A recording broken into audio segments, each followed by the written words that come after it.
Здравствуйте, в студии Надежда Саханская. Вы смотрите программу «Актуальное интервью».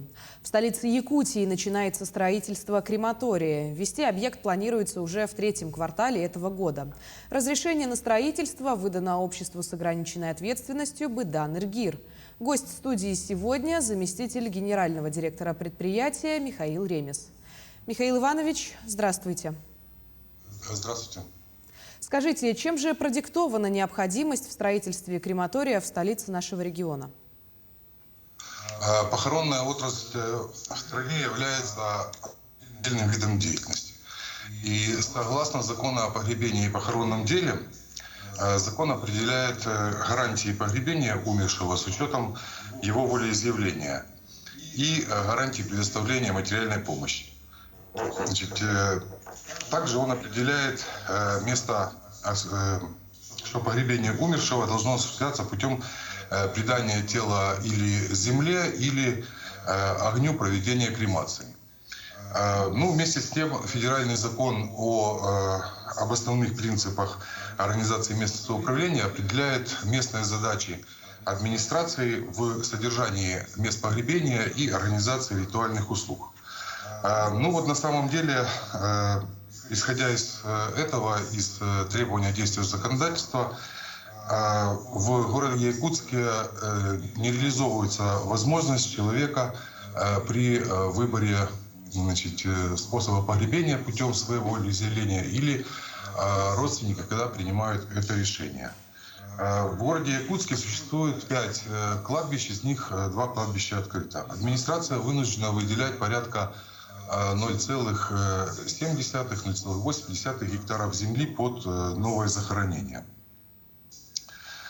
Поэтому администрация города Якутска по поручению в 2020 году, в конце 2020 года, по поручению администрации было проведено запросы в те организации, которые занимаются строительством строек, и обратились в национальную мемориальную компанию, где являются руководителем, и веду проект строительства крематориев на территории Российской Федерации.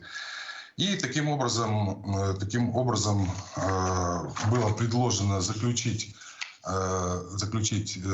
соглашение в виде концессионного договора. Проведены были все процедуры, соответствующие закону. Были рассмотрены или предложение было отдано и в другие компании, которые не заявились на данный конкурс. И в итоге 16 июня 2021 года было заключено концессионное соглашение. Требование концессионного соглашения было о том, чтобы предприятие имело регистрацию местную в республике Якутия-Саха. Поэтому было создано юрлицо «Быдан Иргир», который будет руководить данным проектом. Михаил Иванович, скажите, каким предполагается объект и где же он будет располагаться? Объект будет располагаться в пределах Маганского кладбища. Это будет крематорий. В нем, в здании крематория, будет все необходимые помещения для оказания услуги. Это, собственно, машинный зал, где будут установлены кремационные печи. Место для принятия заказов, прощальный зал. Тело умершего будет находиться в холодильной камере до момента прощания. И может быть по желанию родственников выполнены процедуры бальзамирования или косметологические работы. Также там можно будет приобрести ритуальные товары. А вот такой несколько необычный вопрос. Проводились ли научные изыскания по определению места будущего объекта? В рамках выполнения проектных работ были проведены все необходимые изыскания, которые требуют законодательства.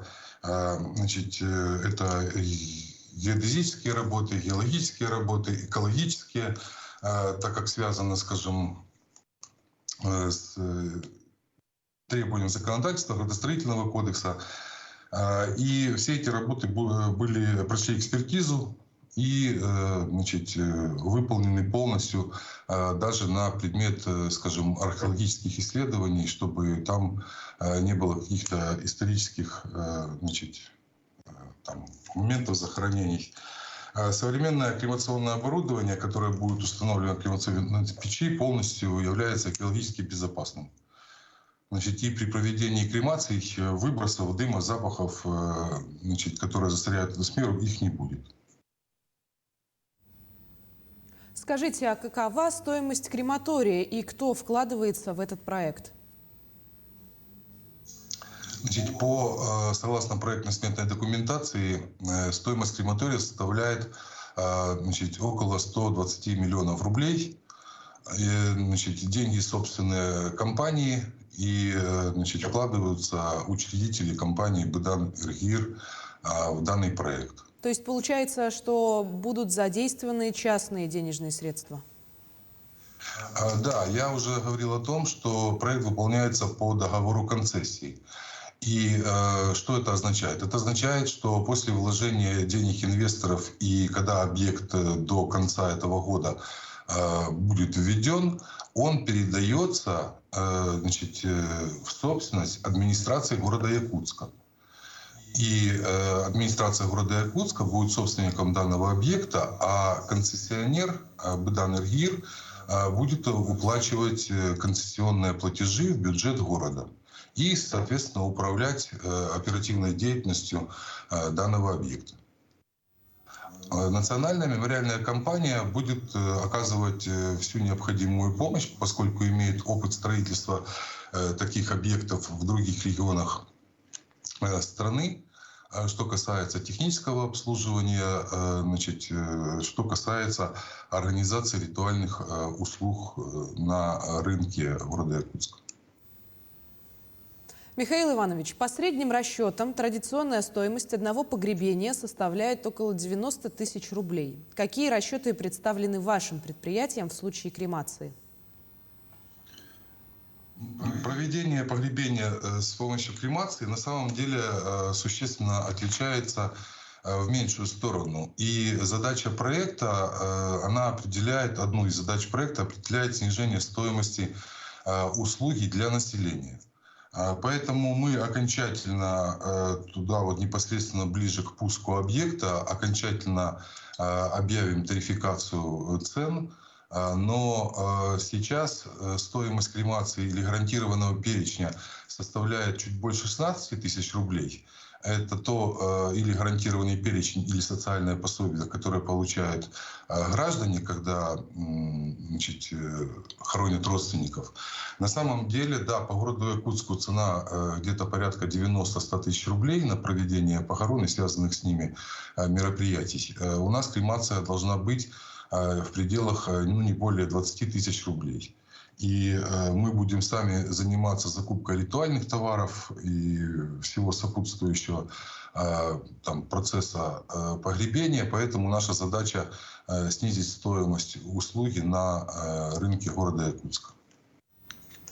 Скажите, а изучалось ли мнение горожан о необходимости возведения такого объекта на территории города? И более того, учитывалось ли мнение религиозных конфессий?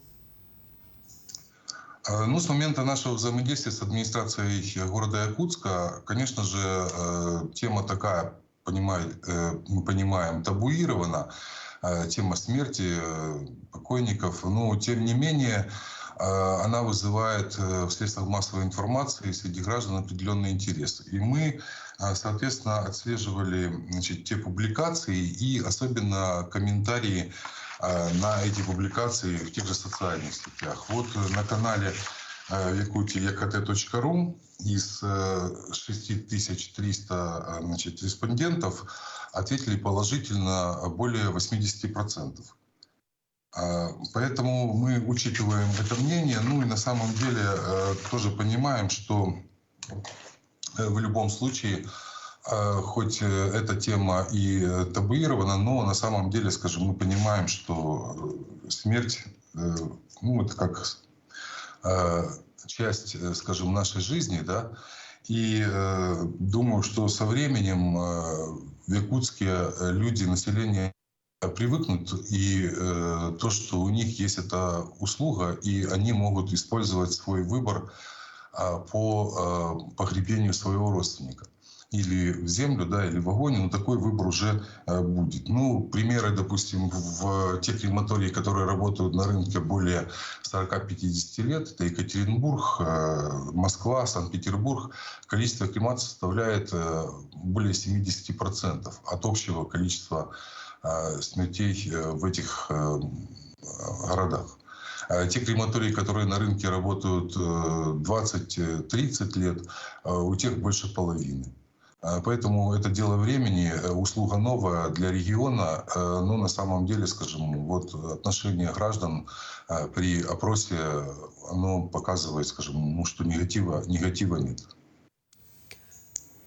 И в завершение нашей беседы, Михаил Иванович, скажите, останется ли выбор у горожан по погребению после введения крематория? Ну, в начале беседы я об этом говорил. Выбор – это самое главное. Вот сейчас в городе нет выбора, потому что нет крематория. С учетом удаленности региона от других больших крупных населенных пунктов, там, где есть крематории, с учетом сложности логистической и условий крайнего севера, а сейчас даже не представляется возможным, если будет какое-то волеизъявление человека, выполнить его услугу или выполнить, но за огромные деньги. Поэтому при строительстве крематория у людей появляется этот выбор. Конечно, это коммерческий проект, и никто не будет заставлять. Наша задача на рынке сделать таким образом, чтобы это было удобно людям. Для администрации это задача, скажем, снижения нагрузки на выделение новых земельных участков. Для нас еще одна задача – это экологически чистое оборудование, которое не будет загрязнять атмосферу. И выбор, конечно, будет по желанию родственника, человека, который или через свое волеизъявление скажет, или родственники будут принимать решение о способе погребения. Или в землю, или в огонь. Но на самом деле, скажем, в любом случае, в мире уже более 14 тысяч крематориев. Вектор развития в любом случае в эту сторону земель администрации не хватает. Благодарю вас, Михаил Иванович, за актуальную беседу. Возможно, после просмотра этого интервью многие сделают для себя необходимые выводы. Напомню, вы смотрели актуальное интервью. Берегите себя. До встречи.